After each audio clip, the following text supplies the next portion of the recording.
بسم اللہ الرحمن الرحیم۔ دعا الکرب۔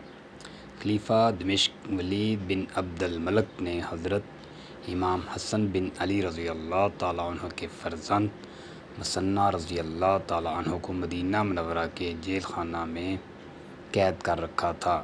پھر اچانک ولید نے مدینہ منورہ کے گورنر صالح بن عبداللہ کے پاس فرمان بھیجا کہ حسن مثنیٰ کو مسجد نبوی میں 500 کوڑے لگائے جائیں۔ چنانچہ گورنر آپ کو جیل خانے سے کوڑے مارنے کے لیے مسجد نبوی میں لایا اور خود ممبر پر چڑھ کر ولید کا فرمان پڑھنے لگا۔ اتنے میں امام زین العابدین رضی اللہ تعالیٰ عنہ مسجد نبوی میں داخل ہوئے۔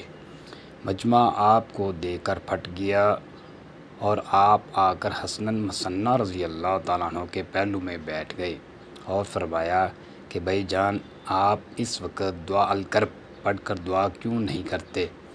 آپ یہ دعا پڑھیے: لا الہ الا اللہ العلیم الکریم، لا الہ الا اللہ رب العرش العظیم، لا الہ الا اللہ رب السماوات و رب الارض و رب العرش الکریم، الحمدللہ رب العالمین۔ حسن مثنیٰ نے چند ہی بار اس کا ورد کیا تھا کہ صالح بن عبداللہ گورنر کا دل بدل گیا اور اس نے ممبر سے اتر کر کہا: میرا خیال ہے حسن مثنیٰ رضی اللہ تعالیٰ عنہ بلا قصور قید کیے گئے ہیں، لہٰذا میں ابھی کوڑے کی سزا ملتوی کرتا ہوں اور امیر المومنین ولید سے ان کے بارے میں مراسلت کرتا ہوں۔